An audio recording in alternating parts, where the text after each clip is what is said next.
나무 아미타불 관세음보살, 지금 이 순간 여러분의 마음속에 평온의 씨앗 하나가 싹트길 발언합니다. 늘 건강하십시오. 설악산 깊은 곳, 구름과 안개가 하루 종일 머무는 그곳에 작은 암자 하나가 자리하고 있었습니다. 이름조차 없는 암자였지만 그곳에서 한 스님이 묵묵히 수행을 이어가고 있었습니다. 설정이라는 법명을 가진 스님이었습니다. 설정 스님은 젊은 시절 이 산에 올라온 이후 한 번도 속세로 내려가지 않았습니다. 봄이 오면 산나무를 캐고 여름이면 계곡물을 길어 마시며 가을에는 도토리와 밤을 주워 겨울을 준비했습니다. 때때로 산 아래 마을 사람들이 시주를 가져다 주기도 했지만 스님은 그마저도 최소한만 받았습니다. 많이 가지면 마음이 무거워진다고 여겼기 때문입니다. 스님의 하루는 언제나 같았습니다. 새벽 예불을 드리고 경전을 읽고 참선에 들었습니다. 낮에는 암자 주변을 돌보고 저녁이면 다시 예불을 올렸습니다. 그렇게 하루하루가 지나가는 것이 스님에게는 가장 큰 행복이었습니다. 세상의 시끄러움에서 벗어나 오직 부처님의 가르침만을 생각하며 살아가는 삶 말입니다. 하지만 그의 봄은 유난히 마음이 무거웠습니다. 산 아래에서 좋지 않은 소식이 들려왔기 때문입니다. 지난 겨울부터 나라 전체에 무서운 전염병이 돌고 있다는 이야기였습니다. 마을마다 사람들이 쓰러지고 살아남은 이들도 터전을 벌이고 뿔뿔이 흩어진다고 했습니다. 스님은 그 소식을 들을 때마다 가슴이 아팠습니다. 특히 자신이 태어나고 자란 마을이 걱정되었습니다. 스님에게는 형이 한 명 있었습니다. 스님이 출가한 후에도 형은 마을에 남아 농사를 지으며 살고 있었습니다. 형수와 함께 아들 하나를 낳아 키우고 있다는 소식을 들은 지도 벌써 몇 해가 지났습니다.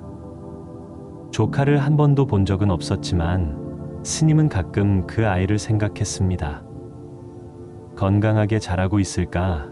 형님은 여전히 무사하실까 하는 생각들이 문득문득 떠올랐습니다. 어느 날 밤이었습니다.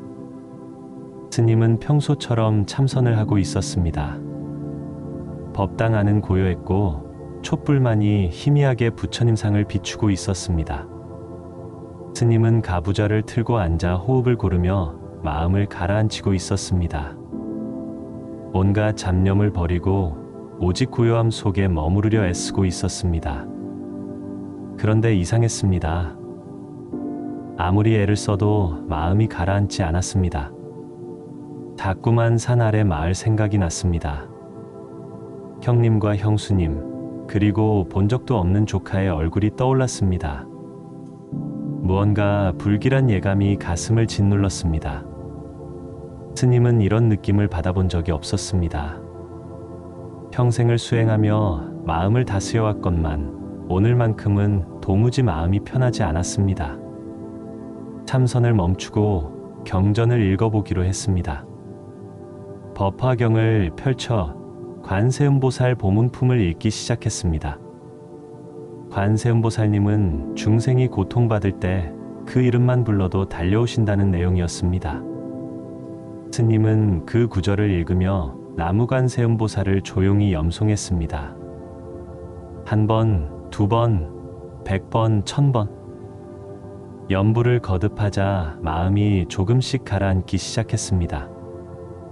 그렇게 염불을 이어가다 어느새 스님은 깊은 잠에 빠져들었습니다. 평소 같으면 참선 중에 졸음이 오는 일이 없었는데 그날따라 피곤이 몰려왔던 것입니다. 법당 바닥에 그대로 앉은 채로 스님은 잠이 들었습니다. 얼마나 지났을까요? 갑자기 눈앞이 환해졌습니다. 꿈인지 생시인지 분간이 되지 않았습니다. 찬란한 빛이 법당 안을 가득 채우더니 그 빛 가운데에서 한 분이 나타나셨습니다. 하얀 옷을 입으신 분이었는데 온몸에서 자비로운 기운이 흘러나왔습니다. 스님은 본능적으로 알 수 있었습니다. 관세음보살님이셨습니다. 보살님께서는 스님을 내려다보시며 말씀하셨습니다. 목소리는 부드러웠지만 그 안에는 단호함이 담겨 있었습니다. 설정아, 지금 당장 일어나 산을 내려가거라. 내가 태어난 마을로 서둘러 가야 한다. 지체하지 말라. 한시가 급하니라. 스님은 꿈속에서 두 손을 모으고 절을 올렸습니다. 보살님, 무슨 일이 있사옵니까? 무엇이 그리 급하옵니까? 하지만 보살님은 더 이상 말씀하지 않으셨습니다. 다만 다시 한번 단호하게 말씀하셨습니다. 서둘러라. 지금 가지 않으면 늦는다. 그 순간 스님은 벌떡 일어나 깨어났습니다. 꿈이었습니다. 하지만 너무나 생생한 꿈이었습니다. 온몸에서 땀이 흘러내렸고 심장이 빠르게 뛰고 있었습니다. 법당을 둘러보니 여전히 고요했습니다. 촛불은 반쯤 타들어가 있었고 창밖으로는 새벽 기운이 느껴졌습니다. 스님은 잠시 망설였습니다. 꿈이라고 하기엔 너무나 선명했습니다. 관세음보살님께서 직접 나타나셔서 말씀하신 것 같았습니다. 하지만 이것이 정말 계시일까요? 아니면 그저 자신의 걱정이 꿈으로 나타난 것일까요? 스님은 부처님 앞에 다시 절을 올렸습니다. 그리고 조용히 기도했습니다. 부처님, 보살님, 제게 길을 보여주소서. 이것이 정령 보살님의 뜻이라면 제가 따르겠나이다. 기도를 마친 스님의 마음속에는 이미 결심이 서 있었습니다. 가야 한다고, 지금 당장 가야 한다고 마음이 외치고 있었습니다. 스님은 서둘러 짐을 꾸렸습니다. 평소 같으면 아침 예불을 먼저 올렸겠지만 오늘은 그럴 여유가 없었습니다. 간단한 옷가지와 염주만을 챙겨 작은 보따리를 만들었습니다. 법당에 마지막 향을 피우고 삼배를 올린 뒤 스님은 서둘러 암자를 나섰습니다. 동이 트기 시작하는 새벽이었습니다. 산길은 아직 어두웠지만 스님은 멈추지 않았습니다. 평소 천천히 걷던 길을 거의 뛰다시피 내려갔습니다. 돌부리에 발이 걸려 넘어질 뻔한 적도 있었지만 스님은 일어나 다시 걸었습니다. 숨이 차올랐지만 쉬지 않았습니다. 보살님께서 서둘러라 하셨기 때문입니다. 해가 중천에 떴을 무렵 스님은 산중턱쯤에 이르렀습니다. 평소 같으면 하루 걸릴 길을 반나절 만에 온 것입니다. 잠시 계곡가에 앉아 물을 마시며 숨을 고르는데 문득 이상한 느낌이 들었습니다. 산 아래가 너무 조용했습니다. 이맘때면 농사일을 하느라 사람들 목소리가 들려야 하는데 아무 소리도 들리지 않았습니다. 불길한 예감에 스님은 다시 걸음을 재촉했습니다. 해가 서쪽으로 기울 무렵 드디어 마을이 보이기 시작했습니다. 그런데 마을의 모습이 이상했습니다. 연기가 피어오르는 집이 거의 없었고 들판에도 사람이 보이지 않았습니다. 평소 같으면 아이들이 뛰어놀고 개들이 짖어대야 하는데 고요하기만 했습니다. 마을 입구에 들어서자 스님의 가슴이 철렁 내려앉았습니다. 집집마다 문이 굳게 닫혀 있었고 어떤 집은 대문이 활짝 열린 채로 버려져 있었습니다. 마당에는 잡초가 무성하게 자라 있었고 텅 빈 항아리들이 여기저기 널려 있었습니다. 마을이 죽은 듯이 조용했습니다. 스님은 마을 한가운데로 걸어 들어갔습니다. 어디선가 사람 소리가 들려왔습니다. 마을 우물가에 한 사람이 서 있었습니다. 낯선 행인이었습니다. 스님이 급히 다가가 물었습니다. 실례지만 이 마을에 무슨 일이 있었습니까? 왜 이렇게 사람이 없습니까? 행인은 스님을 보더니 안타까운 표정을 지었습니다. 스님께서는 이 마을 분이십니까? 스님이 고개를 끄덕이자 행인이 한숨을 쉬며 말했습니다. 이 마을엔 한 달 전부터 무서운 병이 돌았습니다. 처음엔 한두 사람이 앓더니 순식간에 온 마을로 퍼져나갔지요. 열이 나고 기침을 하다가 며칠 못 가 숨을 거두는 무서운 병이었습니다. 스님의 다리에 힘이 풀렸습니다. 그렇다면 마을 사람들은 모두 행인이 고개를 끄덕였습니다. 대부분 돌아가셨습니다. 살아남은 사람들도 병이 무서워 뿔뿔이 흩어졌고요. 지금 이 마을엔 거의 아무도 남아있지 않습니다. 스님은 떨리는 목소리로 물었습니다. 그렇다면 이 마을 김씨 어른 댁은 어찌 되었습니까? 그곳에 어린아이가 하나 있었는데. 행인은 잠시 생각하다가 말했습니다. 김씨 댁 말씀이십니까? 그 집도 화를 피하지 못했습니다. 부부 모두 돌아가셨다고 들었습니다. 스님의 눈앞이 캄캄해졌습니다. 형님과 형수님이 모두 돌아가셨다니. 그렇다면 어린 조카는? 스님이 다급히 물었습니다. 그 집 아이는 어찌 되었습니까? 어린 남자아이가 있었는데 말입니다. 행인은 놀란 표정을 지으며 말했습니다. 아, 그 아이 말씀이십니까? 그거 참 신기한 일입니다. 온 마을 사람이 다 죽어나가는데 그 아이만은 멀쩡하더군요. 제가 사흘 전 이 마을을 지나갈 때 보니 그 집에서 아이 울음소리가 들리더이다. 들어가 보니 부모는 이미 숨을 거두었는데 아이만 혼자 살아서 울고 있었습니다. 참 기이한 일이지요. 그 무서운 병이 도는데 어린아이만 멀쩡하다니 말입니다. 스님의 가슴이 뛰기 시작했습니다. 조카가 살아있다니. 관세음보살님께서 그 아이를 살려주신 것이 틀림없었습니다. 스님은 행인에게 급히 고맙다는 인사를 하고는 형의 집을 향해 달려갔습니다. 집은 마을 끝자락에 있었습니다. 어릴 적 뛰어놀던 그 집이었습니다. 하지만 지금의 모습은 너무나 쓸쓸했습니다. 대문은 반쯤 열려 있었고 마당에는 낙엽이 수북이 쌓여 있었습니다. 스님은 떨리는 손으로 대문을 밀고 들어갔습니다. 마당을 지나 안방으로 향했습니다. 문을 여는 순간 스님은 숨이 막혔습니다. 형수가 방 안에 누워 있었습니다. 이미 숨을 거둔 지 오래된 듯 했습니다. 스님은 합장을 하고 조용히 절을 올렸습니다. 건너방으로 가자 형님이 누워 계셨습니다. 형님 역시 이 세상을 떠나신 후였습니다. 스님은 형님의 손을 잡고 눈물을 흘렸습니다. 형님, 제가 너무 늦게 왔습니다. 용서하십시오. 그때였습니다. 사랑방 쪽에서 어린아이 울음소리가 들려왔습니다. 스님은 벌떡 일어나 사랑방으로 달려갔습니다. 문을 여는 순간 스님은 그 자리에 멈춰 섰습니다.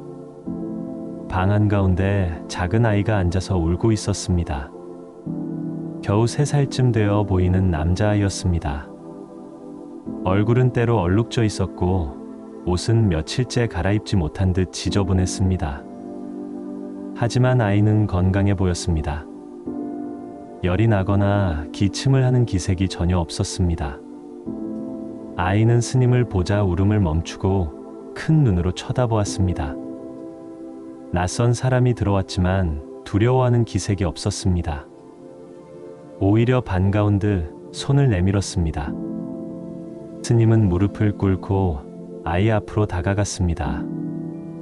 그리고 조심스럽게 아이를 끌어안았습니다. 아이는 스님의 품에 안기며 다시 울기 시작했습니다. 하지만 이번에는 슬픈 울음이 아니었습니다. 오랜 시간 혼자 있었던 아이가 드디어 사람의 온기를 느끼며 안도하는 울음이었습니다.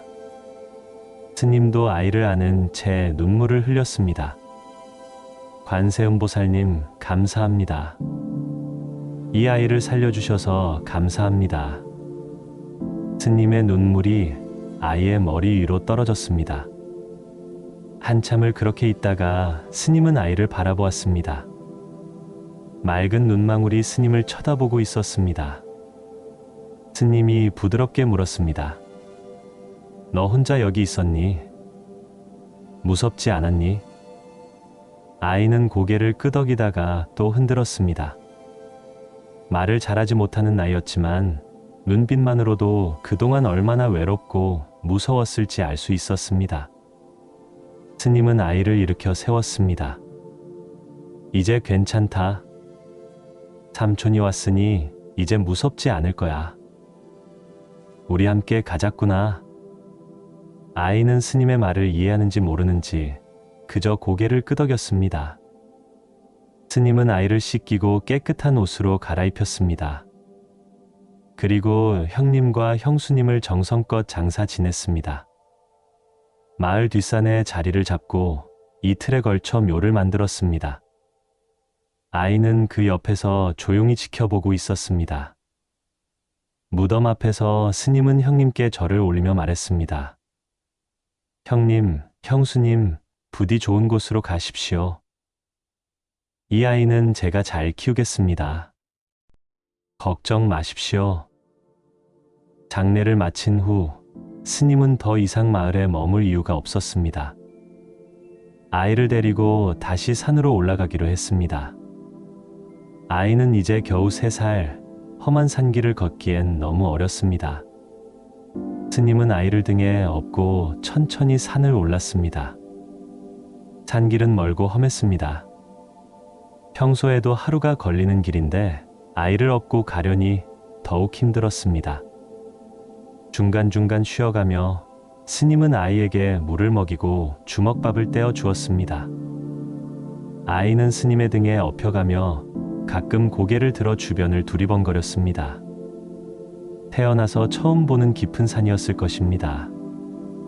해가 완전히 지고 어둠이 내릴 무렵 스님과 아이는 암자에 도착했습니다. 스님은 아이를 내려놓고 문을 열었습니다.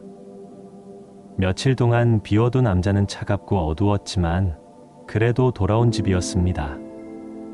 스님은 서둘러 불을 피우고 방을 따뜻하게 만들었습니다.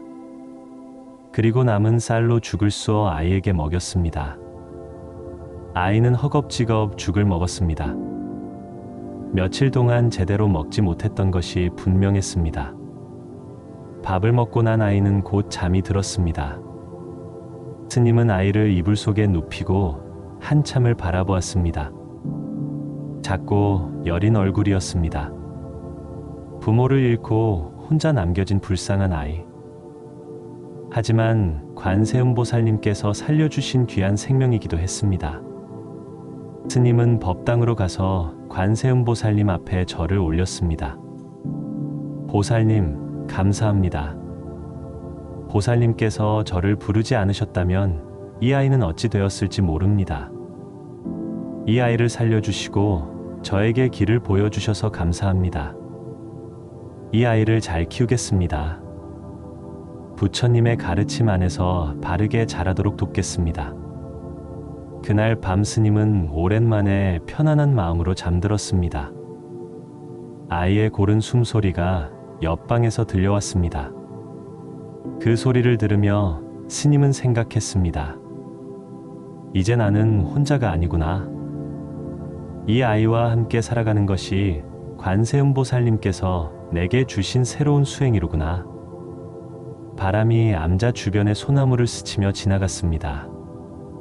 달빛이 창문을 통해 은은하게 들어왔습니다.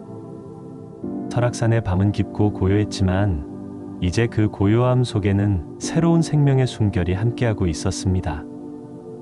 그렇게 설정 스님과 어린 조카의 산속 생활이 시작되었습니다. 처음에는 모든 것이 낯설고 어려웠습니다. 스님은 평생을 홀로 수행하며 살았기에 어린아이를 돌보는 일을 한 번도 해본 적이 없었습니다. 밥을 먹이는 것도, 옷을 입히는 것도, 재우는 것도 모두 서툴렀습니다. 조카는 처음 며칠 동안 밤마다 울었습니다. 부모님을 찾으며 보채기도 했습니다. 하지만 스님은 인내심을 가지고 아이를 돌보았습니다. 하나씩 배워가며 조금씩 익숙해져 갔습니다. 계절이 바뀌었습니다. 여름이 지나고 가을이 왔습니다. 가을이 지나고 다시 겨울이 찾아왔습니다. 그렇게 한 해가 지나고 또 한 해가 지났습니다. 조카는 무럭무럭 자라났습니다. 3살이었던 아이가 4살이 되고 어느덧 5살이 되었습니다. 5살이 된 조카는 이제 제법 말도 잘했고 혼자서 할 수 있는 일도 많아졌습니다. 스님을 따라 아침 일찍 일어나 세수를 하고 법당에 가서 예불을 드렸습니다. 아직은 경전의 뜻을 이해하지 못했지만 스님이 경을 읽을 때 옆에 앉아 2 손을 모으고 조용히 있는 법을 배웠습니다. 낮에는 스님을 따라 마당을 쓸고 물을 길어오고 나무를 주었습니다. 작은 손으로 하는 일이라 서툴렀지만 조카는 항상 열심이었습니다. 스님은 조카에게 특별히 관세음보살님에 대해 자주 이야기해 주었습니다. 저녁이면 아이를 앉혀놓고 이야기를 들려주곤 했습니다. 관세음보살님은 중생이 괴로워할 때 그 이름만 불러도 달려오신다고 법화경에 나와 있단다. 세상 어디에 있든 어떤 어려움에 처해 있든 진심으로 보살님을 부르면 보살님께서는 그 소리를 들으신단다. 조카는 고개를 끄덕이며 물었습니다. 스님, 그럼 제가 부르면 보살님이 오세요? 스님은 아이의 머리를 쓰다듬으며 대답했습니다. 그렇단다. 내가 진심으로 부르면 보살님께서는 반드시 너를 지켜주신단다. 그날 이후 조카는 스님을 따라 나무관세음보살을 외우기 시작했습니다. 처음에는 발음이 어눌했지만 점점 또렷해졌습니다. 아침 예불 때도 저녁에 잠들기 전에도 아이는 보살님의 이름을 불렀습니다. 나무관세음보살, 나무관세음보살. 그 작은 목소리가 암자에 울려 퍼졌습니다. 스님은 조카가 자라는 모습을 보며 마음이 흐뭇했습니다. 부모를 잃은 불쌍한 아이였지만 이제는 밝게 웃고 건강하게 자라고 있었습니다. 관세음보살님께서 이 아이를 살려주신 것이 헛되지 않았다는 생각이 들었습니다. 하지만 그해 가을 문제가 생겼습니다. 암자의 양식이 바닥을 드러낸 것입니다. 쌀독을 들여다보니 바닥이 보일 정도로 쌀이 얼마 남지 않았습니다. 된장독도 거의 비어 있었고 소금도 떨어졌습니다. 잣나물로 끼니를 때울 수 있는 계절은 이미 지나갔고 겨울이 곧 찾아올 터였습니다. 스님은 고민에 빠졌습니다. 스님 혼자였다면 며칠씩 굶어도 버틸 수 있었습니다. 하지만 자라나는 아이가 있었습니다. 아이에게는 제대로 된 음식이 필요했습니다. 이대로 있다가는 겨울을 나기 어려울 것 같았습니다. 며칠을 고민하던 스님은 결심했습니다. 산을 내려가 마을에서 양식을 구해와야겠다고. 다른 방법이 없었습니다. 하지만 문제는 조카였습니다. 아이를 데리고 가자니 산길이 너무 험했습니다. 5살 아이가 그 먼 길을 걷기는 힘들 것입니다. 그렇다고 혼자 두고 가자니 마음이 무거웠습니다. 하지만 선택의 여지가 없었습니다. 양식을 구하지 못하면 둘 다 어려워질 터였습니다. 스님은 마음을 단단히 먹었습니다. 어느 날 저녁 스님은 조카를 불러 앉혔습니다. 아이는 스님의 표정이 평소와 다르다는 것을 알아챘는지 조용히 앉아서 스님을 바라보았습니다. 스님이 천천히 입을 열었습니다. 얘야, 스님이 산을 내려가야겠구나. 양식을 구해와야 하는데 너를 데리고 가기에는 길이 너무 험하단다. 여기서 조금만 기다려줄 수 있겠니? 조카는 큰 눈으로 스님을 바라보았습니다. 잠시 침묵이 흘렀습니다. 그리고 아이가 작은 목소리로 물었습니다. 스님, 언제 오세요? 스님은 아이의 작은 손을 잡았습니다. 빨리 다녀올게. 양식을 구하면 바로 올라올 거야. 그동안 여기서 잘 기다리고 있어야 한다. 조카는 고개를 끄덕였습니다. 하지만 눈가에 불안한 기색이 역력했습니다. 스님은 아이를 끌어안으며 말했습니다. 걱정하지 마라. 스님이 꼭 돌아올게. 그동안 너는 혼자 있어야 하는데 만약 무섭거나 외로우면 어떻게 하면 되지? 조카가 대답했습니다. 나무관세음보살을 불러요. 그렇지. 스님이 고개를 끄덕였습니다. 관세음보살님의 이름을 부르거라. 보살님께서 너를 지켜주실 거야. 혼자 있는 게 두렵거든. 무서운 일이 생기거든. 그때마다 나무관세음보살을 외우렴. 보살님께서는 내 곁에 계실 거란다. 조카는 고개를 끄덕였습니다. 네, 스님. 저 잘 기다릴게요. 보살님한테 기도할게요. 스님은 다음 날을 준비했습니다. 조카를 위해 할 수 있는 모든 것을 준비했습니다. 남은 쌀로 밥을 지어 여러 끼니 분량을 만들어 놓았습니다.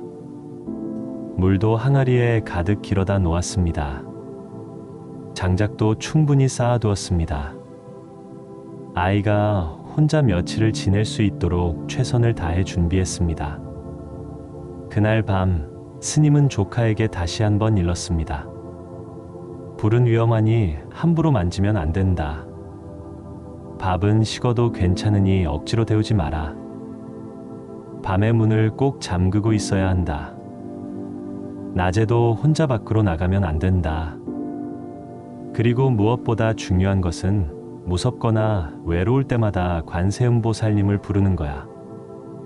조카는 하나하나 고개를 끄덕이며 들었습니다. 알았어요, 스님. 조심할게요. 이튿날 새벽이었습니다. 해가 뜨기 전 스님은 작은 보따리를 메고 암자를 나설 준비를 했습니다. 조카는 마당에 나와 스님을 배웅했습니다. 이른 새벽이라 차가운 기운이 감돌았고 아이는 작은 몸을 움츠리고 있었습니다. 스님은 마지막으로 아이 앞에 무릎을 꿇고 눈높이를 맞추었습니다. 잘 있거라. 스님이 빨리 다녀올게. 부디 건강하게 지내야 한다. 그리고 기억하거라. 관세음보살님께서 너를 지켜주신단다. 조카는 고개를 끄덕이며 대답했습니다. 네, 스님. 저 괜찮아요. 보살님한테 기도할게요. 스님도 조심해서 다녀오세요. 스님은 아이를 한 번 더 꼭 안아주었습니다. 그리고 일어서서 천천히 산길로 향했습니다. 몇 걸음 가다가 뒤를 돌아보니 조카가 그 자리에 서서 작은 손을 흔들고 있었습니다. 스님도 손을 흔들어 답했습니다. 한참을 걸어 내려가다 다시 뒤를 돌아보았습니다. 이제 암자는 보이지 않았고 나무들만이 빽빽하게 서 있었습니다. 스님의 가슴이 무거웠습니다. 5살짜리 아이를 혼자 두고 간다는 것이 얼마나 큰 일인지 알고 있었습니다. 하지만 다른 방법이 없었습니다. 스님은 걸으면서 계속 기도했습니다. 관세음보살님, 부디 그 아이를 지켜주소서. 제가 돌아갈 때까지 아이를 보살펴 주소서. 나무관세음보살, 나무관세음보살. 산길은 멀고 험했습니다. 하지만 스님은 쉬지 않고 걸었습니다. 빨리 양식을 구해서 다시 올라가야 했습니다. 아이가 혼자 있는 시간을 최대한 줄여야 했습니다. 한편 암자의 혼자 남은 조카는 스님이 사라진 산길을 한참 동안 바라보고 서 있었습니다. 처음으로 혼자 남겨진다는 것이 무섭기도 했지만 아이는 울지 않았습니다. 스님이 돌아올 것이라고 믿었고 관세음보살님께서 지켜주실 것이라고 믿었습니다. 조카는 법당으로 들어갔습니다. 관세음보살상 앞에 앉아 두 손을 모았습니다. 그리고 스님이 가르쳐준 대로 또렷하게 연부를 시작했습니다. 나무관세음보살, 나무관세음보살. 스님께서 무사히 다녀오시게 해주세요. 저도 잘 기다릴게요. 무섭지 않게 해주세요. 아이의 맑은 목소리가 고요한 법당에 울려 퍼졌습니다. 그 소리는 작았지만 또렷했고 간절했습니다. 관세음보살상은 자비로운 미소를 머금은 채 조용히 아이를 내려다보고 계셨습니다. 해가 떠올랐습니다. 새로운 하루가 시작되었습니다. 스님은 산 아래로 내려가고 있었고 조카는 암자에 혼자 남아 있었습니다. 하지만 두 사람 모두 알고 있었습니다. 관세음보살님께서 함께 계신다는 것을, 그리고 다시 만날 수 있을 것이라는 것을 믿고 있었습니다.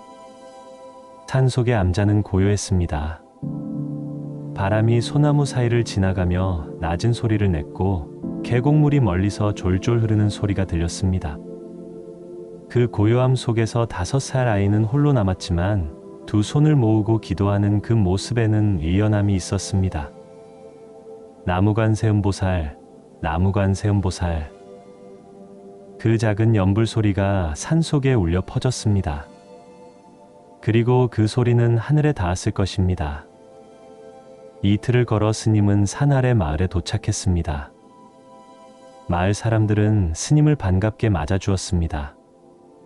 스님이 암자의 어린 조카와 함께 지내고 있다는 이야기를 듣고 여러 집에서 양식을 보시해 주었습니다. 쌀 한 말, 된장 한 항아리, 소금, 그리고 마른 나물까지.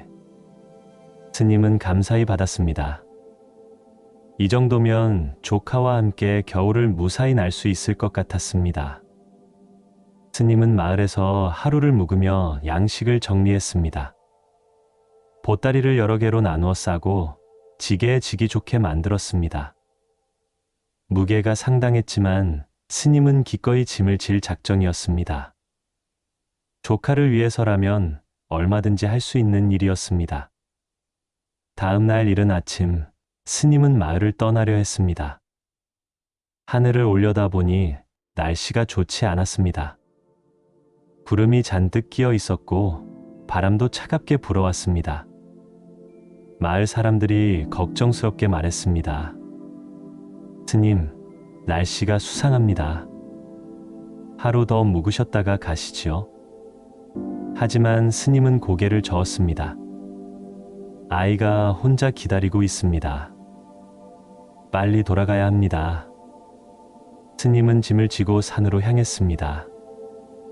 무거운 짐이었지만 발걸음은 가벼웠습니다. 곧 조카를 만날 수 있다는 생각에 마음이 설렜습니다. 아이가 잘 지내고 있을까? 밥은 제대로 먹고 있을까? 무섭지는 않았을까? 걱정도 되었지만 동시에 빨리 보고 싶었습니다. 1시간쯤 걸었을까요? 갑자기 하늘에서 차가운 것이 떨어지기 시작했습니다. 눈이었습니다. 처음에는 가벼운 눈발이었습니다. 스님은 크게 신경 쓰지 않았습니다. 가을 끝자락에 내리는 첫눈이려니 생각했습니다. 조금 있으면 그칠 거라고 여겼습니다. 하지만 눈은 그치지 않았습니다. 오히려 점점 더 세차게 쏟아지기 시작했습니다. 눈발이 굵어졌고 바람도 강하게 불기 시작했습니다. 스님은 걸음을 멈추고 하늘을 올려다보았습니다. 하늘은 온통 회색빛이었고 눈은 마치 쏟아지는 것처럼 내리고 있었습니다. 이건 예사롭지 않은 눈이었습니다. 폭설이었습니다. 스님은 걱정이 되기 시작했습니다. 이런 눈 속에서 산을 오르는 것은 위험했습니다. 길을 잃을 수도 있었고 자칫하면 목숨을 잃을 수도 있었습니다. 하지만 암자에는 조카가 혼자 있었습니다. 돌아가야 했습니다. 스님은 다시 걸음을 옮겼습니다. 눈은 점점 더 많이 쌓이고 있었습니다. 길이 보이지 않을 정도였습니다. 발을 한 걸음 내디딜 때마다 눈 속으로 푹푹 빠졌습니다. 짐은 무거웠고 바람은 매섭게 불어왔습니다. 스님의 몸이 점점 차가워졌습니다. 1시간쯤 더 걸었을까요? 스님은 더 이상 나아갈 수 없다는 것을 깨달았습니다. 앞이 보이지 않았습니다. 눈보라가 너무 심해서 눈을 뜨기조차 힘들었습니다. 길이 어디인지 알 수가 없었습니다. 이대로 가다가는 정말 위험할 것 같았습니다. 스님은 결국 발걸음을 돌렸습니다. 마음은 산 위의 암자로 향하고 있었지만 몸은 다시 마을로 내려가야 했습니다. 조카에게 미안했습니다.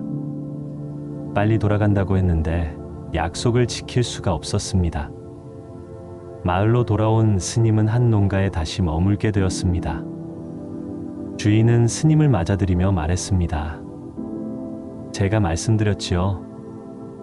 날씨가 심상치 않다고요. 이런 폭설에 산을 오르시면 안 됩니다. 스님은 고개를 끄덕였지만 마음은 무거웠습니다. 그날 밤부터 눈은 계속 내렸습니다. 하루가 지나도 이틀이 지나도 눈은 그치지 않았습니다. 마을은 온통 하얀 눈으로 뒤덮였습니다. 지붕 위에도 마당에도 길 위에도 눈이 수북이 쌓였습니다. 사람들은 집 밖으로 나오기조차 힘들었습니다. 스님은 매일 밖을 내다보았습니다. 산 쪽을 바라보며 걱정했습니다. 조카는 괜찮을까? 혼자서 이 눈을 견디고 있을까? 밥은 먹고 있을까? 춥지는 않을까? 온갖 걱정이 마음을 무겁게 짓눌렀습니다. 사흘째 되는 날 눈이 잠시 그쳤습니다. 스님은 다시 길을 나섰습니다. 하지만 산길은 이미 눈으로 완전히 막혀 있었습니다. 무릎까지 빠지는 눈을 헤치며 조금 올라가 봤지만 더 이상 나아갈 수가 없었습니다. 길이 어디인지조차 알 수 없었고 계곡은 눈으로 메워져 있었습니다. 위험했습니다. 스님은 또다시 마을로 돌아올 수밖에 없었습니다. 마을 사람들이 말했습니다. 스님, 지금은 무리입니다. 봄이 와서 눈이 녹을 때까지 기다리셔야 합니다. 저 눈을 뚫고 산을 오르는 건 불가능합니다. 스님은 그 말이 사심을 알고 있었습니다. 하지만 받아들이기가 힘들었습니다. 암자에는 5살짜리 아이가 혼자 있었습니다. 며칠이면 괜찮을 줄 알았는데 이제 봄까지 기다려야 한다니. 그게 몇 달입니까? 아이가 그 긴 시간을 혼자 버틸 수 있을까요? 스님의 마음은 무너져 내렸습니다. 밤마다 잠을 이루지 못했습니다. 누우면 조카 생각만 났습니다. 어린 얼굴이 떠올랐습니다. 스님을 배웅하며 작은 손을 흔들던 모습이 생생했습니다. 빨리 돌아온다고 했는데 약속을 지키지 못하고 있었습니다. 스님은 마을의 작은 절을 찾았습니다. 그곳 법당에서 스님은 하루 종일 기도했습니다. 관세음보살님 앞에 엎드려 간절히 빌었습니다. 관세음보살님, 부디 그 아이를 지켜주소서. 어린 몸으로 홀로 산속에 남아있는 그 아이를 보살펴 주소서. 추위와 배고픔 속에서도 견딜 수 있게 해주소서. 제가 돌아갈 때까지 그 아이가 무사하게 해주소서. 스님의 기도는 간절했습니다. 이마를 바닥에 대고 절을 올렸습니다.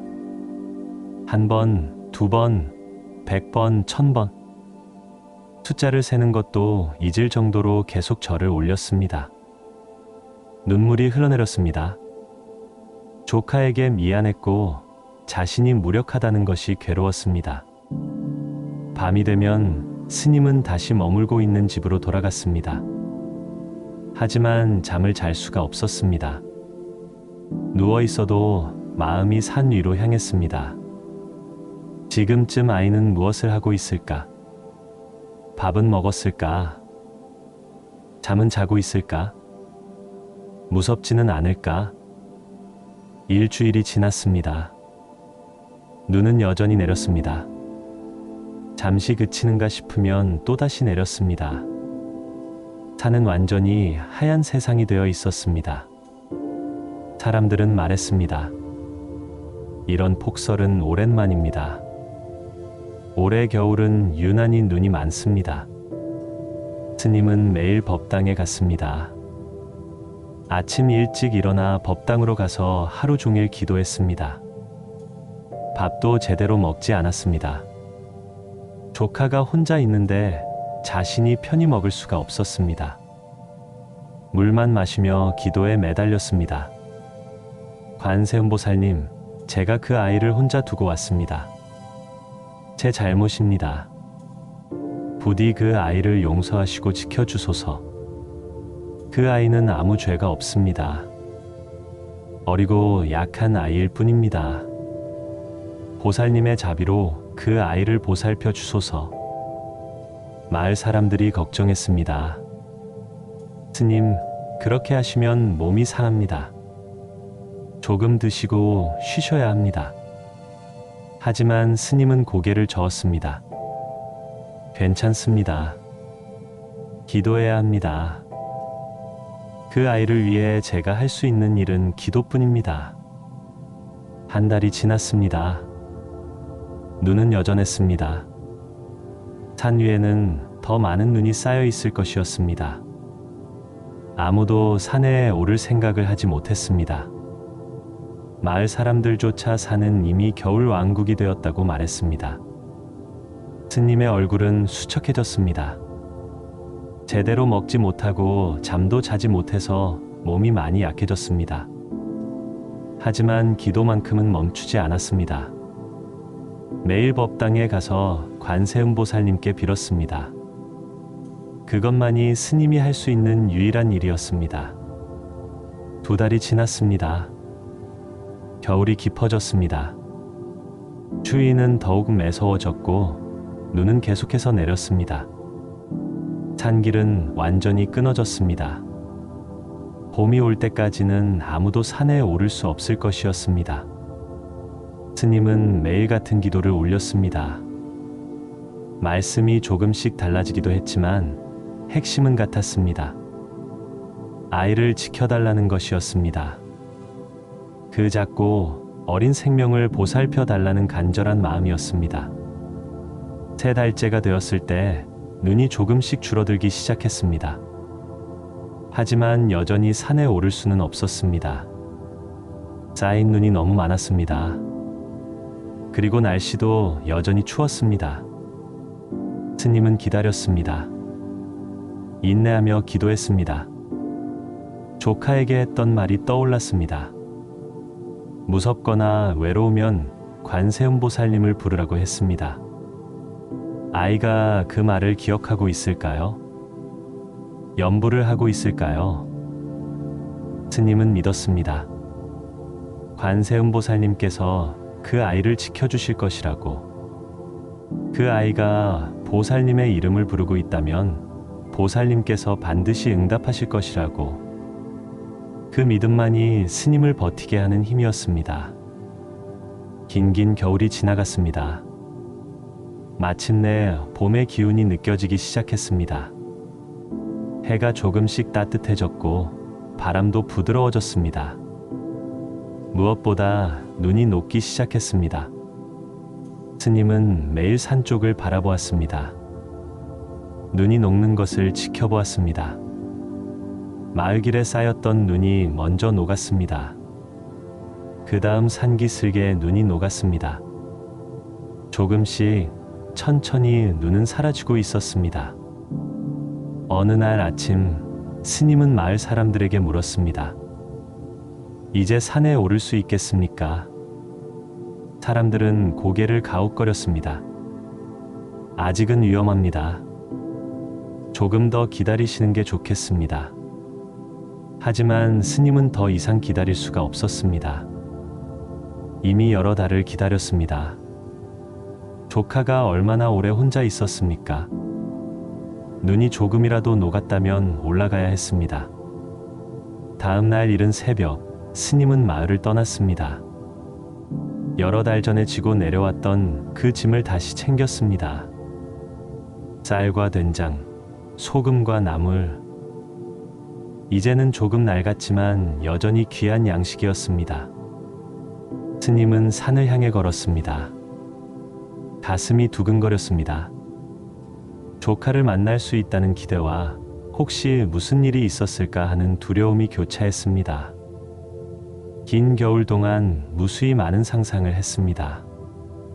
좋은 상상도 했고 나쁜 상상도 했습니다. 스님은 걸으며 기도했습니다.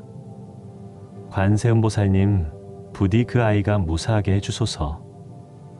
살아있게 해주소서. 제가 돌아갈 때까지 지켜주소서. 산길은 여전히 힘들었습니다. 눈이 많이 녹았지만 아직 곳곳에 남아 있었습니다. 길은 질퍽했고 돌은 미끄러웠습니다. 하지만 스님은 쉬지 않고 올라갔습니다. 숨이 차올랐지만 멈추지 않았습니다. 암자가 가까워지고 있었습니다.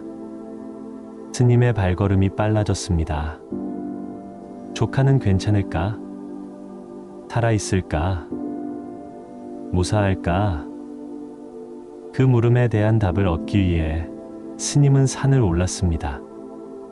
한참을 올라 드디어 암자가 보이기 시작했습니다. 멀리서 바라본 암자는 고요했습니다. 지붕에는 아직 눈이 남아 있었고 주변은 조용했습니다. 스님의 가슴이 두근거렸습니다. 연기가 보이지 않았습니다. 아무런 움직임도 느껴지지 않았습니다. 스님은 걸음을 재촉했습니다.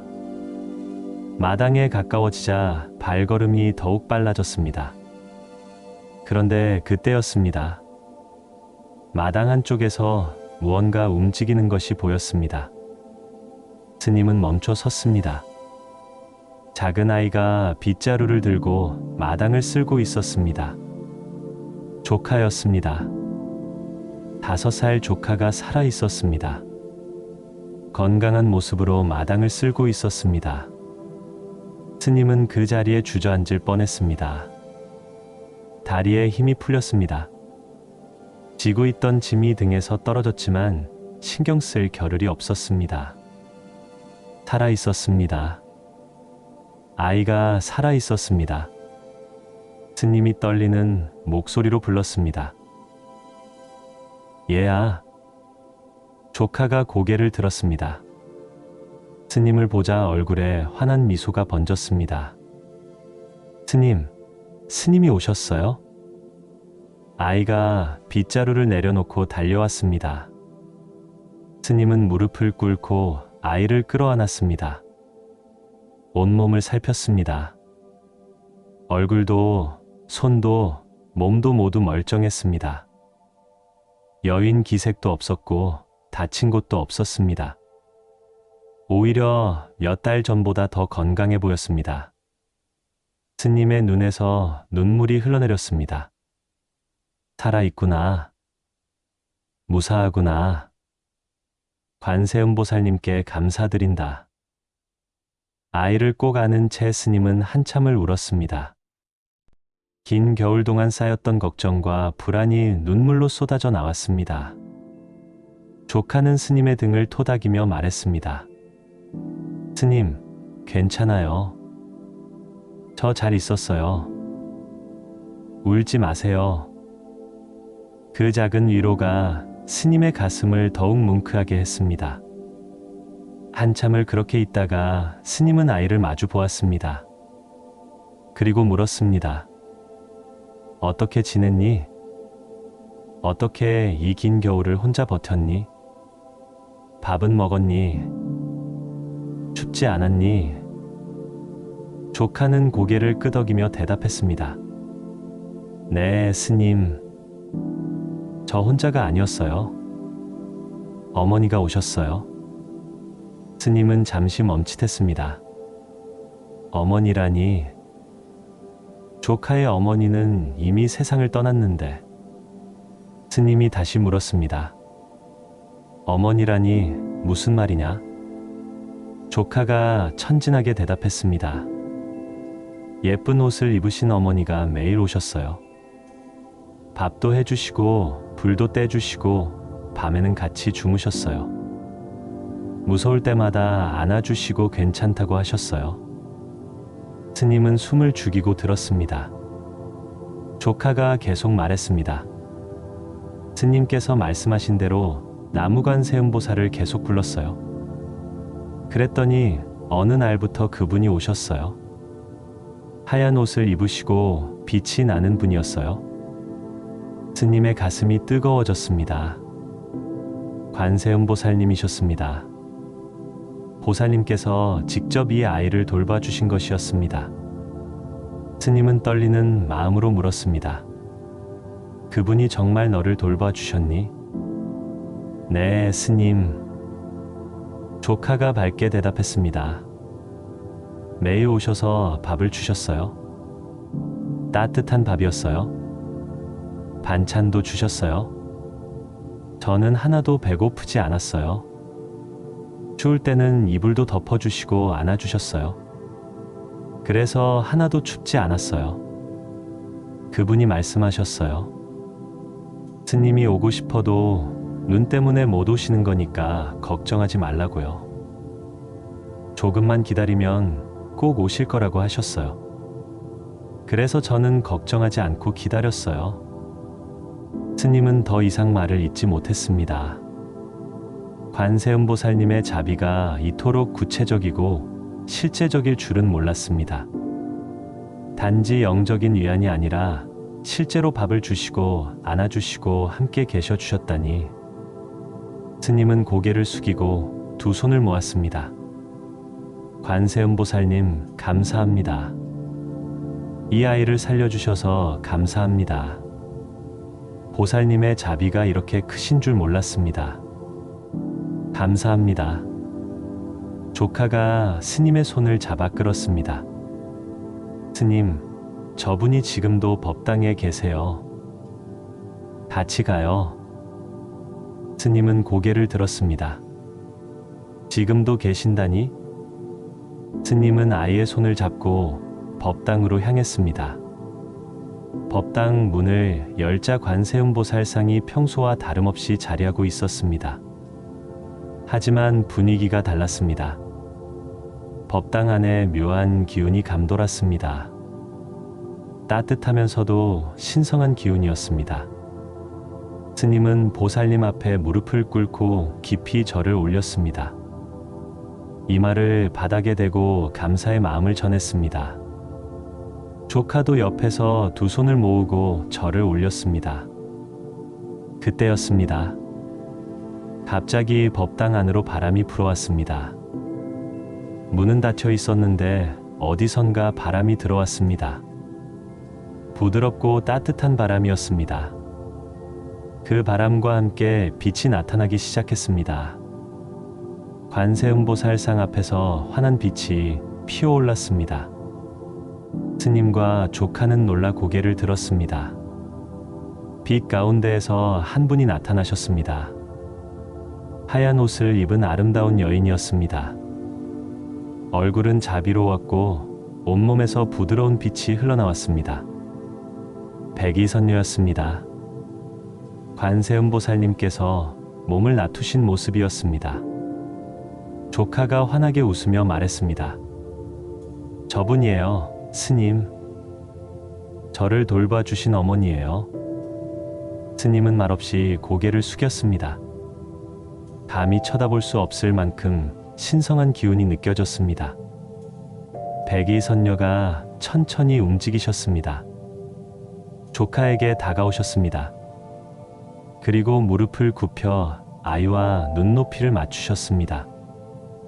부드러운 손을 뻗어 아이의 머리를 쓰다듬으셨습니다. 아이의 얼굴에 평화로운 미소가 번졌습니다. 백이선녀도 미소를 지으셨습니다. 말없는 대화가 오가는 듯 했습니다. 한참을 그렇게 아이를 쓰다듬으시던 백이선녀가 품에서 무언가를 꺼내셨습니다. 경전이었습니다. 작은 두루마리 형태의 경전이었습니다. 백이 선녀가 그것을 조카의 손에 조심스럽게 올려놓으셨습니다. 아이는 두 손으로 경전을 받아들었습니다. 백이 선녀가 부드러운 목소리로 말씀하셨습니다. 잘하였느니라. 내 믿음이 굳건하였고 내 마음이 청정하였느니라. 이 경전을 받아 지니고 정진하거라. 내가 이미 도를 얻었으니 이제 그 길을 걸어가거라. 조카는 고개를 끄덕였습니다. 비록 어린아이였지만 그 말씀의 깊은 뜻을 이해하는 듯 했습니다. 네, 어머니. 감사합니다. 백이 선녀가 일어서셨습니다. 그리고 스님을 향해 고개를 끄덕이셨습니다. 스님은 깊이 절을 올렸습니다. 보살님, 감사합니다. 이 아이를 지켜주시고 가르쳐 주셔서 감사합니다. 백이 선녀가 미소를 지으셨습니다. 그리고 천천히 법당 밖으로 향하셨습니다. 스님과 조카가 뒤따라 나갔습니다. 마당에 선 백이 선녀의 모습이 점점 빛으로 변하기 시작했습니다. 하얀 옷자락이 바람에 흩날리며 점점 투명해졌습니다. 그 모습이 흐려지더니 갑자기 푸른 빛이 번쩍였습니다. 그 자리에 아름다운 파랑새 한 마리가 나타났습니다. 청조였습니다. 진성한 파랑새였습니다. 깃털은 하늘빛처럼 푸르렀고 눈은 맑게 빛났습니다. 청조가 날개를 펼쳤습니다. 그리고 하늘로 날아올랐습니다. 봄 하늘을 가르며 높이 높이 올라갔습니다. 스님과 조카는 고개를 들어 그 모습을 지켜보았습니다. 청조는 남자 상공을 한 바퀴 돌았습니다. 마치 작별 인사를 하듯. 그리고 햇빛이 쏟아지는 하늘 저편으로 날아갔습니다. 점점 작아지더니 마침내 보이지 않게 되었습니다. 스님과 조카는 한참을 그 자리에 서 있었습니다. 아무 말도 하지 않았습니다. 방금 일어난 일이 꿈만 같았지만 조카의 손에 들린 경전이 그것이 현시였음을 말해주고 있었습니다. 한참 후 스님이 조용히 말했습니다. 관세음보살님께서 직접 놔두셨구나. 너를 돌보시고 가르치시고 경전까지 전해주셨구나. 이것은 큰 은혜이자 큰 가르침이다. 조카가 경전을 가슴에 안으며 말했습니다. 스님, 저는 알겠어요. 보살님께서 항상 함께 계신다는 것을요. 제가 무섭거나 외로울 때도 기쁠 때도 언제나 함께 계신다는 것을요. 스님은 고개를 끄덕였습니다. 그렇다. 그것이 바로 보살님께서 가르쳐 주신 진리였습니다.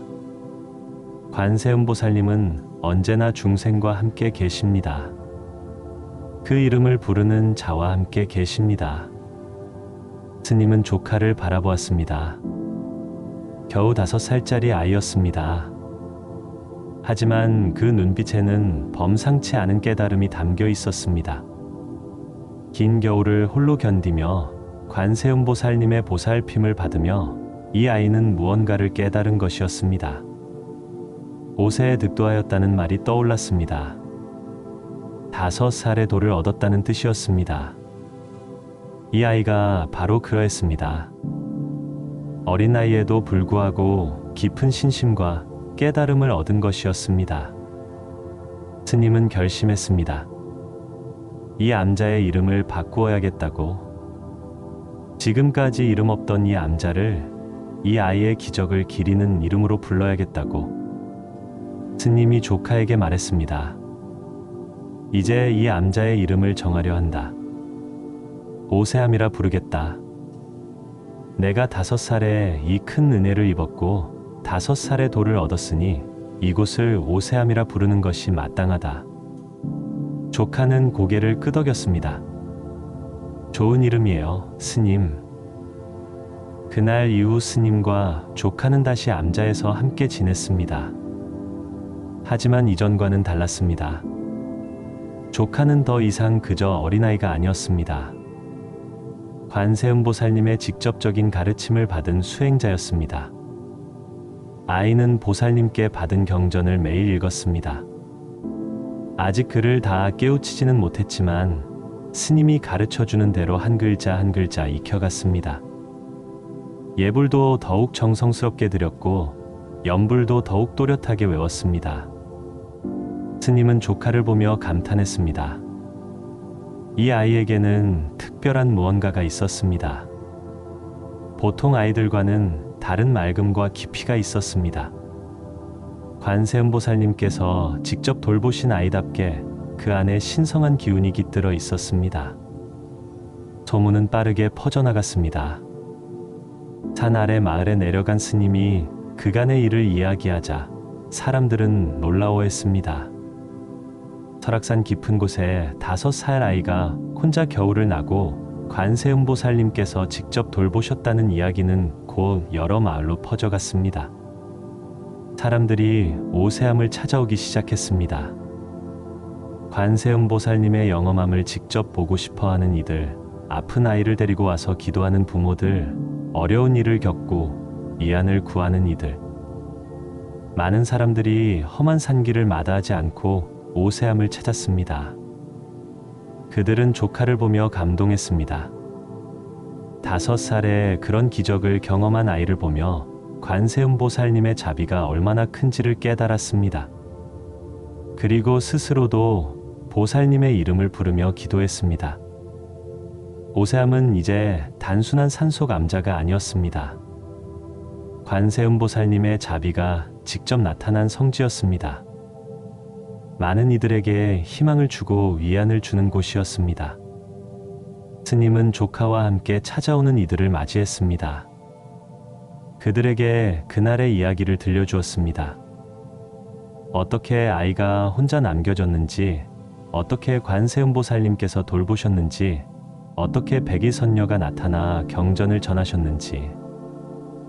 사람들은 그 이야기를 들으며 눈물을 흘렸습니다. 그리고 더욱 깊이 관세음보살님을 믿게 되었습니다. 보살님은 정말로 중생을 버리지 않으신다는 것을, 진심으로 부르면 반드시 응답하신다는 것을 깨달았습니다. 조카는 그 후로도 오세암에서 자랐습니다. 스님의 가르침을 받으며 수행했고 관세음보살님께 받은 경전을 평생 간직했습니다. 5살에 겪은 그 기적은 아이의 삶 전체를 이끄는 빛이 되었습니다. 세월이 흐르고 스님도 조카도 늙어갔습니다. 하지만 오세암의 이름과 전설은 사라지지 않았습니다. 오히려 시간이 지날수록 더 많은 이들에게 전해졌습니다. 관세음보살님의 자비와 5살 아이의 굳건한 믿음과 그 겨울의 기적은 500년이 지난 지금까지도 사람들의 입에서 입으로 전해지고 있습니다. 오세암, 5살의 돌을 얻은 아이의 암자. 관세음보살님께서 직접 놔두신 곳. 그곳은 지금도 설악산 깊은 곳에 자리하고 있습니다. 그리고 그곳을 찾는 이들은 여전히 기도합니다. 나무관세음보살, 중생을 버리지 않으시는 보살님께 감사드립니다. 지금도 우리와 함께 계시는 보살님께 귀의합니다. 여러분, 긴 이야기 끝까지 함께 해주셔서 고맙습니다. 오늘 하루도 평안하시길 바랍니다.